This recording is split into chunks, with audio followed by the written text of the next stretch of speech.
Marvel went out and said, let's make a movie about what happens when a superhero family doesn't go to therapy.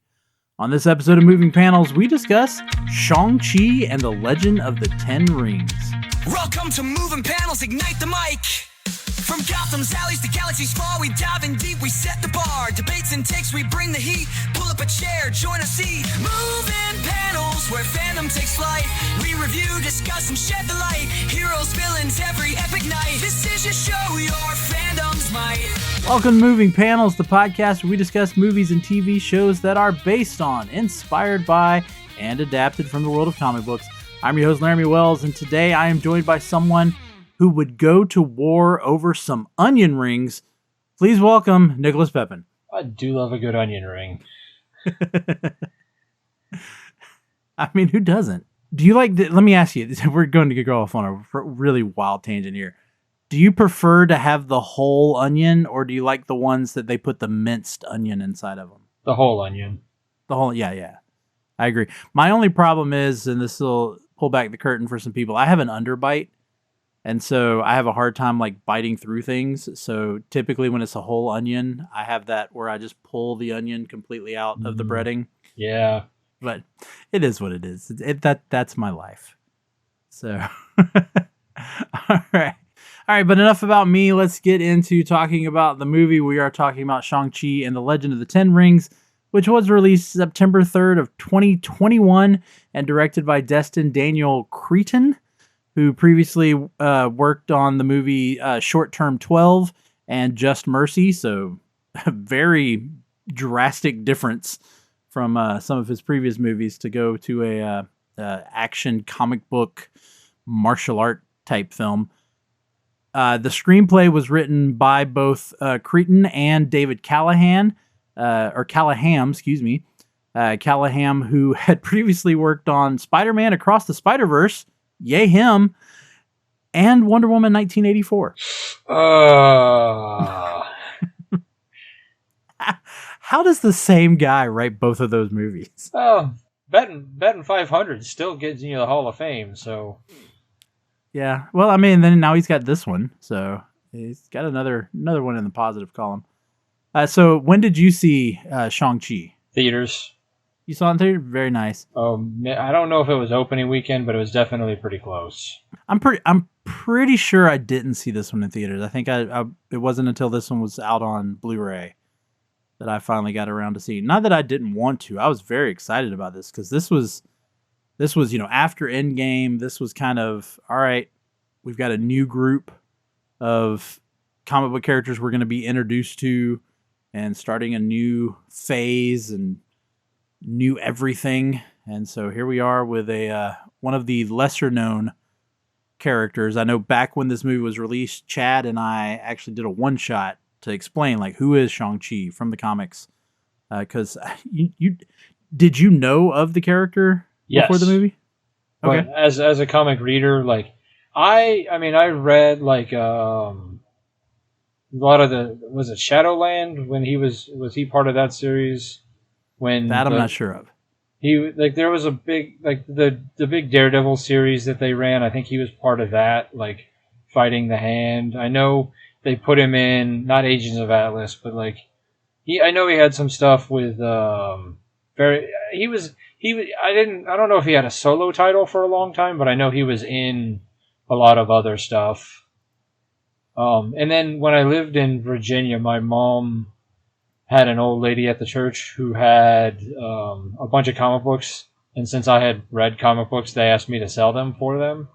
So I had come across they had the entire original run of like the 80s Shang-Chi that I took to a comic book store, and they're like $20. I'm like, okay, I mean, it's not mine. Well, maybe it was more than that, but it wasn't a lot for first run, but they weren't like in the best shape. So, I mean, they weren't like torn up or anything, but you know how the used comic book market is. So yeah, I know he was part of the Heroes for Hire. Yeah, that was another series that I read. And then he has had a run in the Avengers. I know that as well. But again, as I've made it known, I'm not as big on Marvel as I am on DC. So If I don't specifically look up the information, I don't necessarily know it.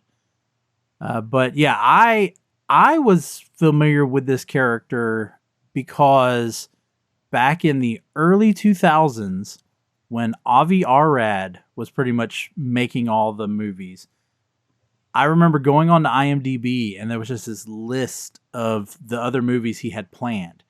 And this was actually one of them. Like, he was going to make a Shang-Chi movie. Yeah, I think Stephen Norrington was supposed to direct it. That would make sense. But that was the first time, and I was like, who is Shang-Chi? And that's when I looked into it and started finding out, oh, okay, this is pretty much this is the comic book version of Bruce Lee. Like, yes. That's who he is. That's pretty much the exact where this character came from. Yeah. So we've got now the film version starring Simu Liu as Shang-Chi. We got Awkwafina as Katie, Tony Leung as Wenwu, Michelle Yeoh, the great Michelle Yeoh, as Ying Nan, and this is the name I was really worried about, Mingyur Zhang, who plays Shang-Chi's sister, Xiling, completely made up for the movie, not from the comics. So this is, a almost entirely Asian cast. With the exception of a couple of characters. Like, this is an entirely Asian cast, which was great to see, that they didn't just do an Asian character and then surround him with white actors and other white characters. Right. Yeah. No, it's nice to, they didn't necessarily follow the origin story too well, but I'm sure you'll get to that in a little bit, because there's... Yeah, let's go ahead and jump into the comic book connection so that we can discuss that. Step into the panels, heroes in action. Flip through the pages for your satisfaction. Feel the thrill and join the collection. It's the comic book connection. Shang-Chi debuted in Special Marvel Edition number 15 in 1973. He was created by Steve Englehart and Jim Starlin, with influential artwork by Paul Glossy. In the comics, Shang-Chi is raised by a powerful and morally corrupt father and trained from childhood to be a living weapon, only to discover the truth and reject his father's path. Originally, his father was the character Fu Manchu. This is a character from literature who Marvel had rights to and no longer has the rights to. But of course, he would also be a very problematic character in today's society. Yes. So the film smartly replaces him with the character of Wenwu, a completely original character, who is also retroactively tied to the Ten Rings organization that had been a part of the MCU since the first Iron Man. The mystical village of Ta Lo draws heavily from Chinese folklore and traditional architecture, and the dragons were inspired by classical Chinese art. That's pretty much all there is. Again, he is a street level character like Iron Fist and Daredevil and Luke Cage.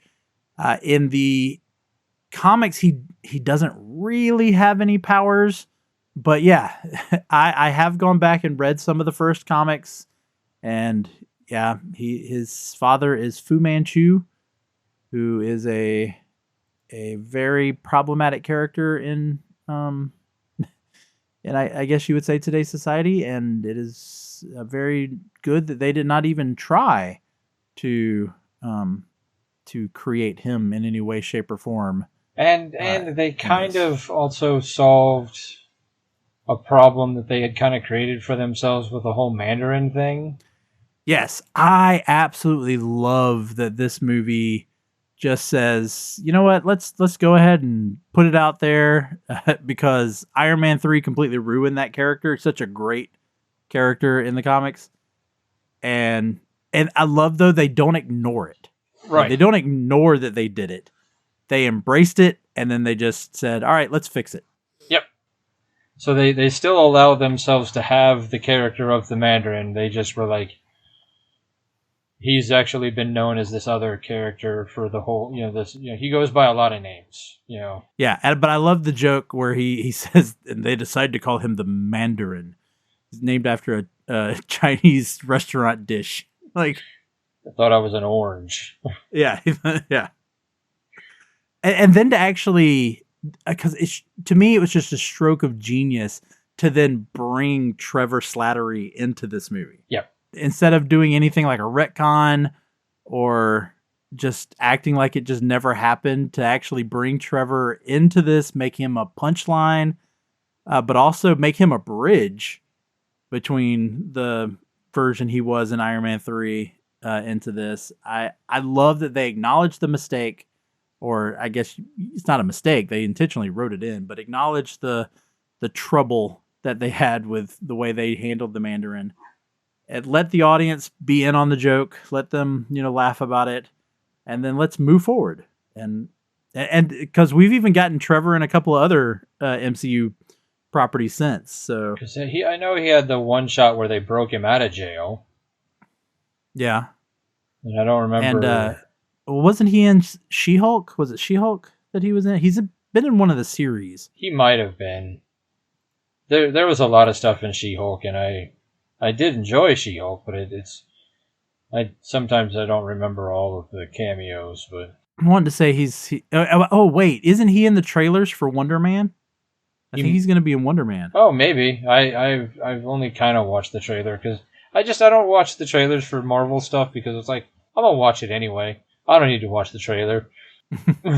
True. Without derailing this any further than we already have, while I was doing a little bit of research, I noticed that the character of Fu Manchu was in Detective Comics for a little while, and he was the father of Marvel. Is there, and this might be a one-shot for later, so maybe just put this in your back burner, and then this is either a teaser for an episode or just the end of this conversation altogether. How many other characters are there that have been in both Marvel and DC? Oh yeah, there's been a few, but again, these are not including like the crossover, like the amalgam universe and stuff like that, but like. But I mean, that's because these are characters that they're other IPs that either DC or Marvel are just getting the rights to use, because Fu Manchu is from like a series of books. He's even older, but I found it quite interesting that because it's not like Hercules, who's two separate characters, they just happen to be using the same name. Like, this is like the Fu Manchu from the book in both of them. I was just curious. Like I said, didn't want to derail it any further, but No, that absolutely could be an interesting thing to look at, because you got characters, something like Dracula, right? Who's appeared in both DC and Marvel. That would be an interesting thing to look into. Let's talk about the cast. So we got Simu Liu, who plays Shang-Chi here. Fairly unknown, I would say, to most people, although he was known as kind of a comedic actor prior to this, which he brings a little bit of that and kind of the sarcasm that he portrays as Shang-Chi. But he definitely fits this part. I think it helps that Simu Liu is trained in Taekwondo. That he brought that was he probably did some training, but he didn't have to learn how to do martial arts. Like, he knew it before. Right. Yeah, it's always helpful.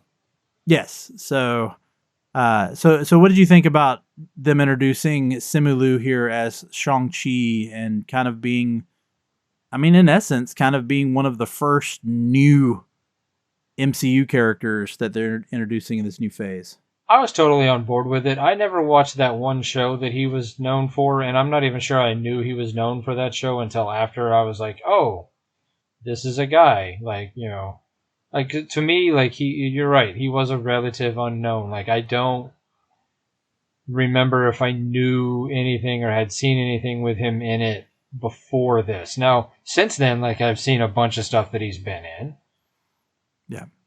But, Of course, I'm assuming you're talking about the Kim's Convenience. Yes, that's it. Yeah. Yeah. Because for those of you who don't know, Simu Liu is actually Canadian. He is of Chinese descent, but he is Canadian. And so he was a part of this. I think it's on. You can watch it on Netflix. Oh, Um, probably. but it's called Kim's Convenience. Is a sitcom, a Canadian CBC sitcom where I think he actually. I don't think he plays a. I think he plays a Korean in that because I think it's a Korean family. Of course, people are probably also familiar with him now as one of the Kens in Barbie. Yeah. He's the one that primarily has a little bit of a feud with Ryan Gosling's Ken. But yeah, and of course, he has been a very outspoken person about Asian performers and Asian actors getting more representation in movies. So it's always good to see him when he does get a job. And as I was rewatching this, I just said I can't wait to see him as Shang-Chi again. Yeah, no, So I'm looking forward to. I think Doomsday is the first time we're going to see him again. yeah, more than likely. And then along with that, we've got a fairly unknown playing his father and the quote unquote villain from this, Tony Leung, playing Wenwu or the Mandarin or whatever you want to call him in this. Who he is probably unknown to most people. You look up his filmography; it's almost all Chinese movies. But I got to tell you, I am always for a good villain, and he is probably one of the best villains they have created in the MCU Yes. to date. Yeah. And like he was one of those guys that like the whole time I was seeing it, I was like, this guy's familiar. He looks familiar. He looks familiar. And then I got home and I looked it up and I was like, I guess not. He just Yeah.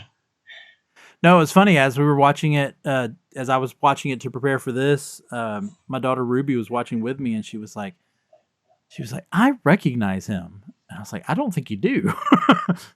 Like, I don't know who we're confusing him with, but no, you look up his filmography. This may be like one of the only American movies he's ever been in.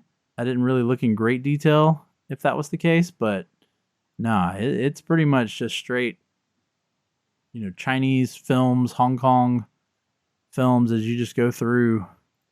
I'm actually trying to look it up as we're talking right now to see if I can see.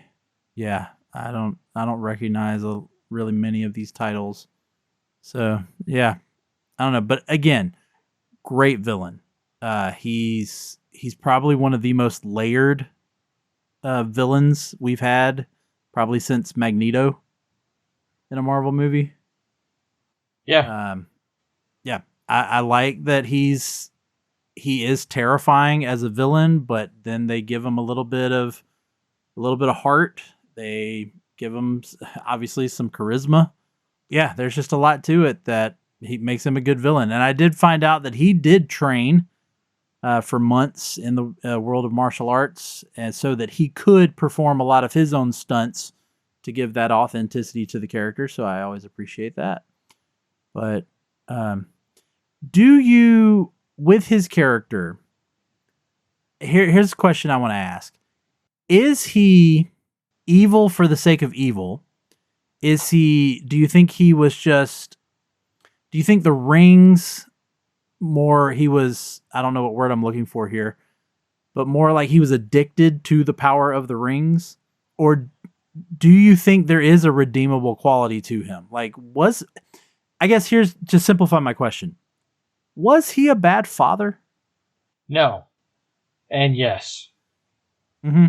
Yeah. Yeah. And that's why I think I had a hard time asking the question. I mean, I think that the rings, it's kind of, I feel like it's very Lord of the Ring-esque. Like the ring kind of amplifies what might already be in you. Like the fact that he wanted power and it corrupted what, he wanted, made him like want more.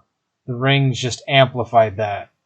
Now, granted, Shang-Chi only had them for a few minutes, but it amplified like how good he was already. Like it gave him a little bit more of an actual superpower than just being really good at martial arts. But yeah, I don't know. I mean, he wanted what was best for his children, but his idea of what was best for his children isn't necessarily what was actually best for them. Yeah, but then there's the fact that he does give up the rings when he meets their mother. And they do have that little montage of where they, had as normal of a life as they could. It was his past coming back to bite him in the butt that then drives him back to the 10 rings. But yeah, I kind of, I'm torn about that question. Like, was he a good father? Because I kind of agree with you. Like, yes and no, because he truly loved both of them, but his obsession with power and his obsession with revenge, once they killed his wife, turned him into a bad father. Is the way I kind of look at it. Okay, yeah, I that tracks. Yeah. Let's get into this. Well, no, let's go ahead and finish out the characters here. So we got Awkwafina playing Katie, who's really in there as the comic relief, but then they bring in Ben Kingsley as Trevor, and so it's double the comic relief. So do you think her character was shoehorned in a little too much? Or do you think her character served a purpose? I think they were attempting to use her as like the everyman character, kind of like the representation for the normal person. Mm-hmm. But then they just kind of shoehorned her in a little bit there towards the end because they wanted to make sure she had something to do. Yeah. But like I think she was supposed to be like the representation of the normal person who was in the so that crowd. Things could be explained. Yes. Yeah. Since this wasn't really an origin story because he already had his abilities prior to this, it's just everything is being revealed. And so yeah, I can see that she's brought in as the audience representative so that they could have the exposition right, and have it make sense. Yeah, otherwise when he's flying from San Francisco to where not Curacao, but yeah, I don't remember either. I know what you're talking about though. Like there's a reason for him to tell the story. Yeah. Yeah. And then to have her ultimately be the one that saves the day at the end. What did you think about that? That's where it kind of like it was like I mean, I guess I was all right with it, and I even watching it today, like it didn't bother me as much as I know it bothered a lot of other people, but I mean, she wasn't quite. I mean, I know a lot of people were trying to call her a Mary Sue, but like, she didn't really have any powers. She just got lucky and made one shot with a bow and arrow. I think the idea, though, is that her character is always talking about like she's kind of bored with life, and she just does what makes her interested at the time, and then once she's done with that, she moves on to something else. I think that's kind of the idea. So she's searching for purpose. And I think when they give her the bow and arrow and they show the very first time she shoots, she almost hits a straight bullseye. Like she's found something that actually gives her purpose. I think that's the idea. But I agree with you. It kind of feels like they're just giving her stuff to do at the end to pay off the fact that she's been a character for the entire movie. Right. Or the fact that like, in most people going into this movie, like that's the one actor that other than like, Ben Kingsley, everybody, not everybody, but most people know who Awkwafina is. Like she has been in a lot of stuff. She was in those Jumanji movies. She's been in a bunch of other things, but like, I would make the argument that going into this movie, she was probably more famous. She was the name. Yeah. She was the name. Yeah. No, she was the draw so that it wasn't because they didn't want to reveal that Ben Kingsley was going to be in the trailers. Right. So you got to have some pull because again, Tony Leung, no one knew. Simu Liu, no one knew. You could have shown Michelle Yeoh, but I don't think Michelle Yeoh at the time was as big of a draw. She's probably bigger now after doing Everything Everywhere All at Once and of course Wicked.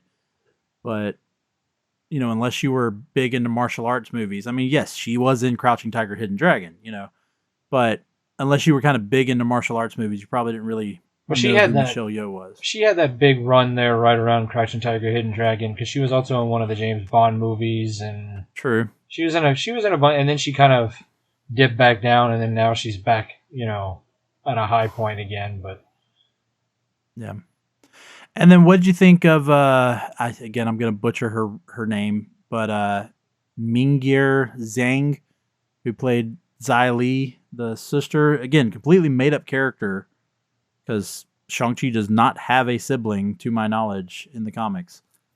I mean, they keep retconning his history in and out. That who knows if he's had siblings or not. I think I read that he did, but they just keep changing it every time they want to reinvent him anyway. So, she was good. I mean, again, like Tony Leung, like her IMDb is not a lot of English speaking films, so not in my wheelhouse of movies that I watch very often. So not really any, recognizing her. Like it wasn't like I know her from somewhere. I was like, I don't know her from anywhere. No, I expect we'll see her again. Well, and that brings me to what I was about to discuss, the end credit scene.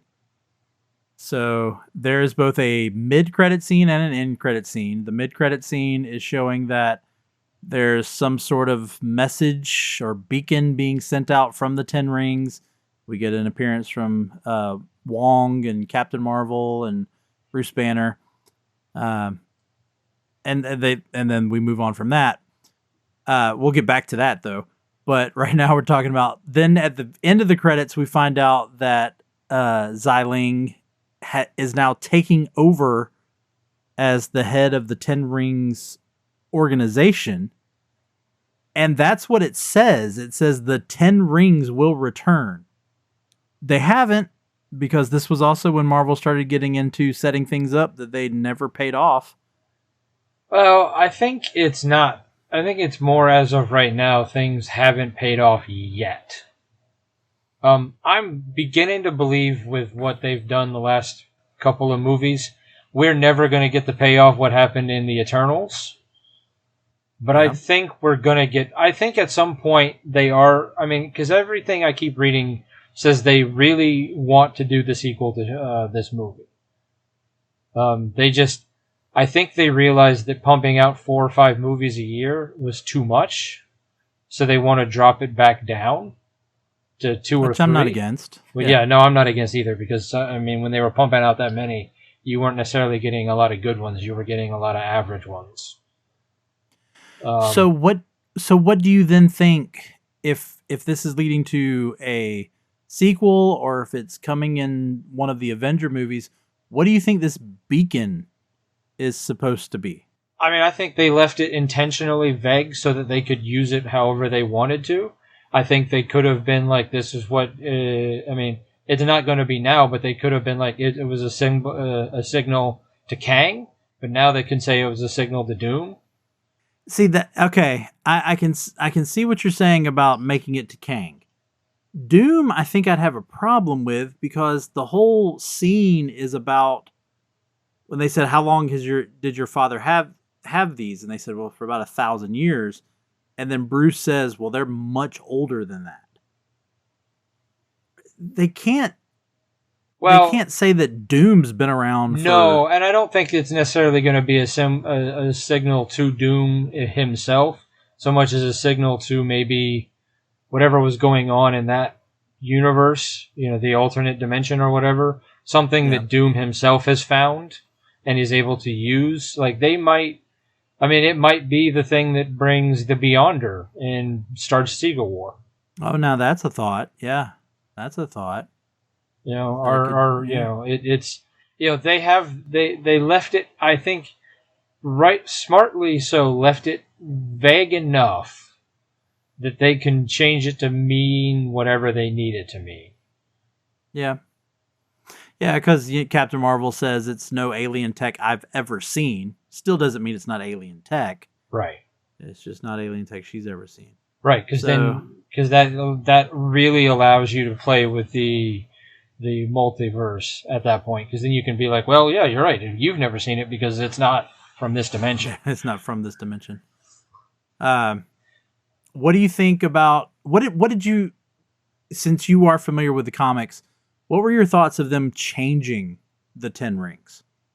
Not, the 10 rings were so whatever in the comics anyway that like I was not against it. Like, I mean, it's just, I would rather them change little things here and there and make it more interesting than just keep it direct, especially something that isn't as important as the 10 rings.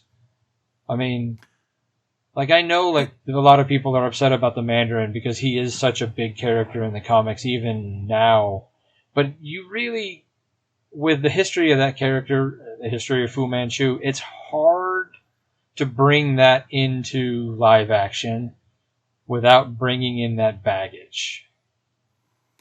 So, yeah, I can agree with that. Updating it, changing it enough that you still can kind of recognize it, or, you know, but, you know, change it up enough that you're like, oh, okay, you know.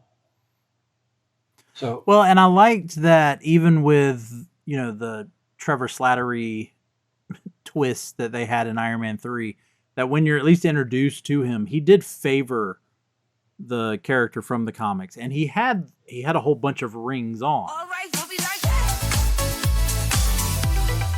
back. What seems to be the problem, pal? There's just so much pain in the world, so many issues. I don't think I can bear it. Well, friendo, it sounds like you could use a dose of pop culture roulette. Pop culture roulette? What's that? Some sort of pop culture themed podcast or something? That's right, sonny boy. When hope seems far, dive into some PCR. But I already get my entertainment news from Variety. Huh, that's pretty good. If you're a chucklehead, PCR gives you news you need, condensed, unfiltered, and raw, from 3 nerds who know a little something about something. Wow, okay, sign me up. That's the spirit. Pop Culture Roulette. New episodes every Monday, available on all major podcast directories. So we had that element, but for anybody listening who doesn't know, the 10 rings in the comics are literally 10 rings, like worn on the fingers rings. And each one of them has a different power. Like one of them has an ice power, one of them has a fire power, one of them does matter manipulation. I will say very Silver Age of the comics, right? And the rings. And I think given that we just finished with the Infinity Gauntlet, going ahead and reintroducing a concept where, like, basically it's just another variation of the Infinity Gauntlet, just there's 10 of them instead of 4 or 5 of them. You know, kind of maybe was like, yeah, let's change it up enough that it's, you know, this is what they are. And they still have the ability to kind of be like, each ring maybe does separately have its own power. Yeah, but I like that instead it's more of they enhance the user, they give the user more ability, they give them, obviously amplify their strength, but give them kind of that, I like kind of the whip action that they sometimes had, or I loved, because I never saw Wenwu do this, but when Shang-Chi gets control of them, he used them as like steps. Okay, yeah. Like he would stand on them to get an advantage. And of course they'd use them to blast in order to not really fly, but kind of launch their momentum kind of as a burst. Did they specifically say that the rings are why Wenwu was over 1,000 years old? Or yes. Okay. All right. I just remembered. I was like, wait, did they say that? Or yeah, and all of the explanation they gave at the beginning when they were doing all of that, they talk about how it gave him like immortal life, which always fascinates me when you've got a character that is immortal, and then I guess are you to assume that their mom was also immortal? That one I wasn't sure of. No, but they never really say, because I mean they do say they meet in night. I like, and it made me feel real old, because they're like, oh, they met in 96, and then, you know, I was like, wait, that's the year I graduated high school. Oh man, am I old? Yeah. So yeah, I guess if they met and then had Shang-Chi and Xiling, I guess she could have aged in that time frame, and it wouldn't have been that visibly noticeable. But going back to him, I think we're also then to assume that when he gave up the rings for her and to have a family, he was no longer immortal, at least for that time period. It wasn't until he regained the rings, decided to put them back on. Does that now mean that Shang-Chi is immortal? Possibly. Yeah, I think that part's a little confusing. Because, yeah, I agree, whereas the rings in the comic are more just, I guess, tools, for lack of a better word. I do like that the rings in this kind of more, like you said, they more amplify the user's abilities and their inner self. So Shang-Chi is obviously able to use them for good, which they said that when you could have, but he didn't. So yeah, that's about it. Is there anything else out of this movie that sticks out? What did you think of the CGI? Let me ask you that. I thought it was pretty good overall. I mean, there was a couple spots where it was a little wonky, but that could be just I don't have the fancy 4K with all of the bells and whistles TV. Yeah. But I mean, I thought for the most part I feel like maybe in 20 years we'll feel differently. Who knows? Because when I go watch movies from the late 90s, I'm like, man, at the time I thought this was cutting edge, and now I'm like, ugh. But like that. I mean, I do. The fight scene at the end when the two dragons were going on, like it was like this. I'm kind of over that type of fight scene, but that's more just a form of function. But I will say it's a lot better, though, than like a Transformers movie where you Yes. can't tell what's going on. Right. At least I could tell what was happening. Yeah.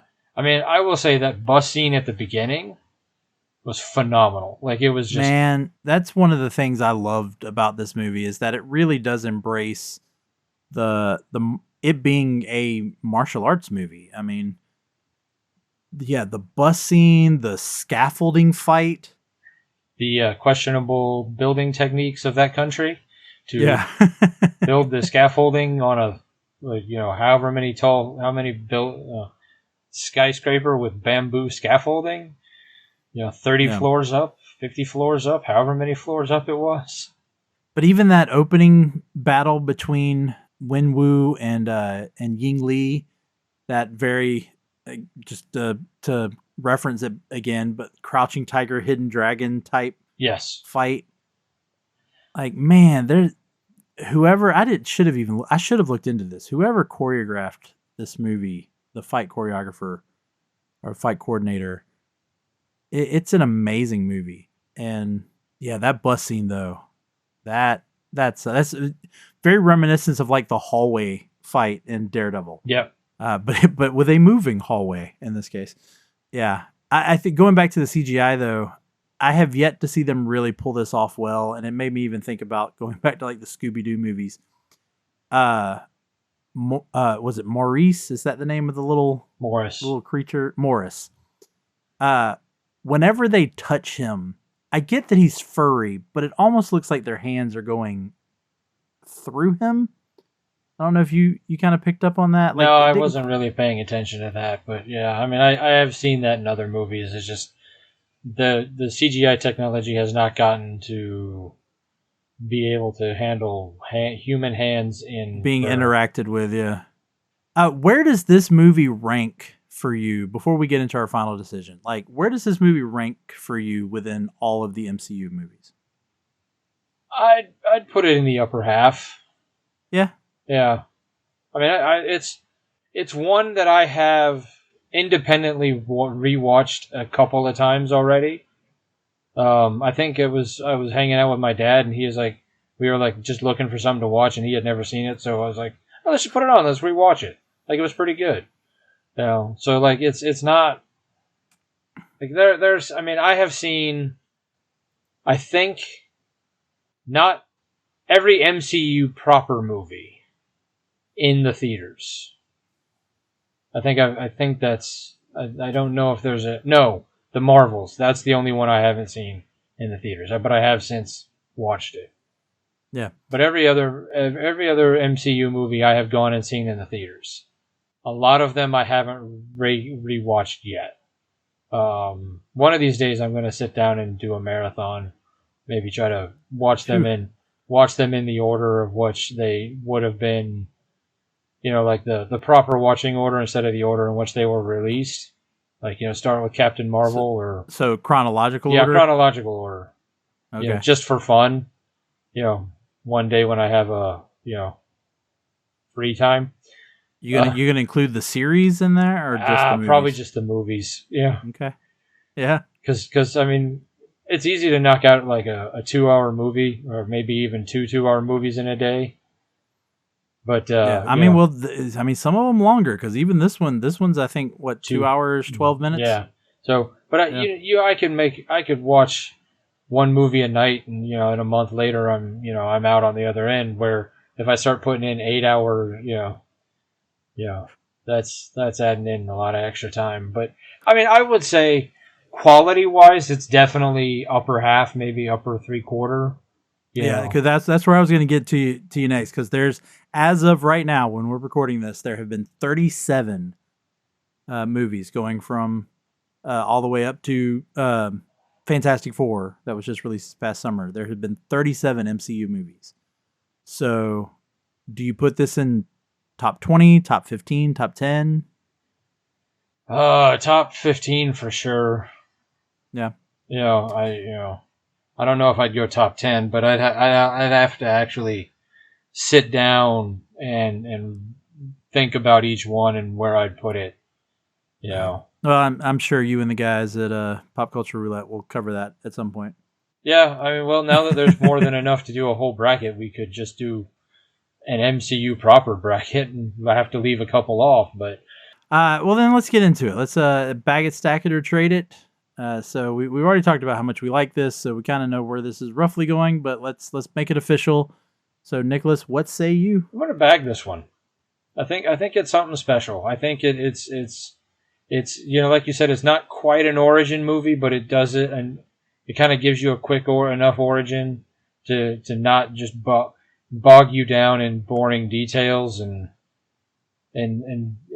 gets right into the heart of the story and kind of picks it up, and then connects it enough with Wong, who's clearly taking over as the Coulson Fury role, and but I just there's something special with this movie, and I really liked it. I've enjoyed it every time that I've watched it. Yeah, and you brought up Wong. What did you think about seeing Abomination? That was pretty cool. I mean, mainly because I didn't see that one coming out of everything, like to reference that Hulk movie. Yeah. I mean, now I know since then they've referenced that Hulk movie even more. Yeah, Captain America: Brave New World. Right. They which was essentially a Incredible Hulk sequel. Right. Yeah. Right, which was bizarre, but that's another issue of your episode, another episode of your podcast altogether. No, this is a really good standalone movie. Like, you don't have to have seen any of the other Marvel stuff, but they do reference enough of the other Marvel stuff to give you an idea of where it sits. But yeah, it's something fun. I really like this one. It's just a quality movie, well done, well acted. So I'm gonna bag it. I mean, I don't give a lot of bags out on your podcast. You do not. But of course, you're usually on the bad movie episodes. So. Yeah, it's rare that I request a good movie. So yeah. I agree. No, this is a bag it for me. I asked you where you ranked it because I was thinking about that. I would also have to sit down and actually kind of think it out, but I almost want to say this would make my top 10. I don't know for sure, but just after rewatching it and just thinking about it just off the top of my head, I really do think this movie would be within my top 10 of the MCU movies. And so, yeah, 100% a bag it. Like you said, it's a great origin story without being an origin story.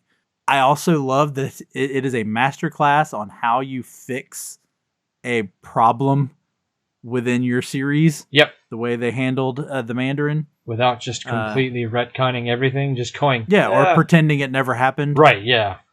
Yeah, which I can get into other series that do that, but yeah, absolutely love it, 100%. Let me also give you a recommendation for those of you who like Shang-Chi.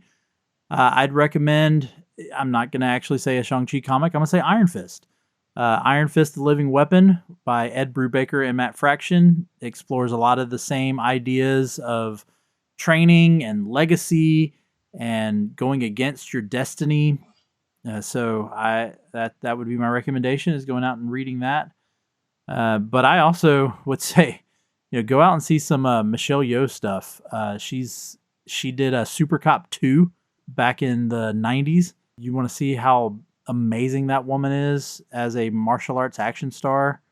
I said this when they have the scene between her and Simu Liu. Simu Liu, as someone who clearly enjoys Asian cinema and is, again, trained in Taekwondo himself, the fact that he got to have a scene where he went up against Michelle Yeoh just had to be an amazing thing for him. Yeah. I mean, I wrote down the one recommendation I have, and we've talked about it a couple times. Crouching Tiger, Hidden Dragon.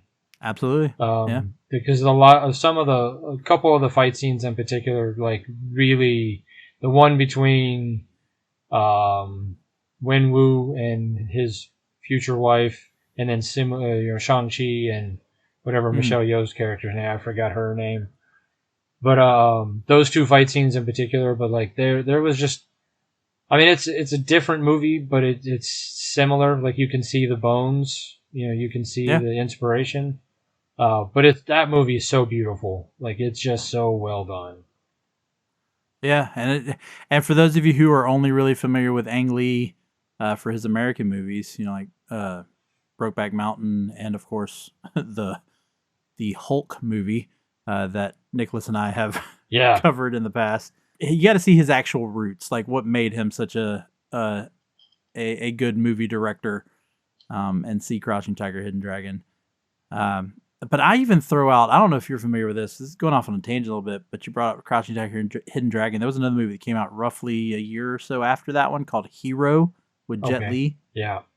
That is also a beautiful and amazing movie that I would highly recommend if you like the martial arts and just the beauty in some martial art movies. But yeah, we'll go with that. Any last words, Nicholas, before we wrap this one up? No, but I mean, I guess my last word would be, please, Marvel, give us the sequel. Yeah, no, it's not going to, but should there have been a sequel before? Because we know he's going to appear in Doomsday.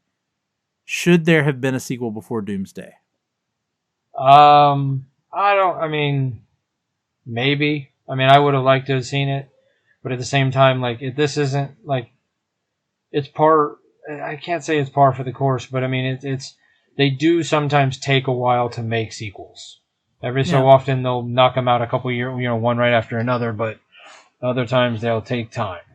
I mean, look how long it took them to make a sequel to The Incredible Hulk, Yeah. I think my worry with bringing Shang-Chi and some of these other characters that have only been in like one other movie, bringing them into Doomsday, is how much storytelling do you have to do for us to either remember who these characters are or to know what these characters have been doing since the last time we've seen them.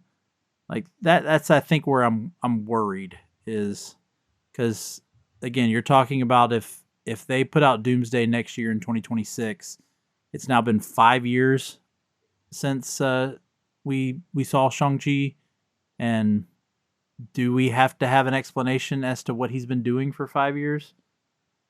I mean, I don't, but I am not necessarily the target audience, so I don't know. I mean, that is a concern. I've seen a couple people post list of like movies that they think that you're gonna have to have seen going into Doomsday. And I've not seen any sort of official backing of Marvel going, yep, that's the list. But I'm pretty sure the first trailer is about to get released here pretty soon. I don't know. I think you're right. I mean, I think that we're at a point now with Marvel where the expectation of you doing your own homework is maybe getting too much. I think that's been definitely the case with some of the series. Them expecting you to have seen a fair amount of other stuff and not, I think they're getting away from the Stan Lee treat every issue like it's somebody's first issue. Yeah. I think we may be straying too far from that. But, I don't know. I mean, I'm all for it, but we'll see what the audience says. Yeah. Well, I guess just like what we're talking about here, Shang-Chi and the Legend of the Ten Rings proves that you don't have to erase your past in order to move forward.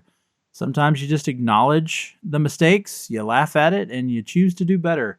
And so maybe Marvel can learn from their own movie here.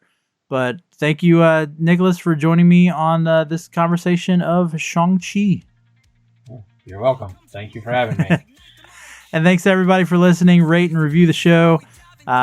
We are coming to the end of 2025, and so we hope you all had a wonderful holiday and that you go into the new year with some vigor and that you got some goals set for yourself.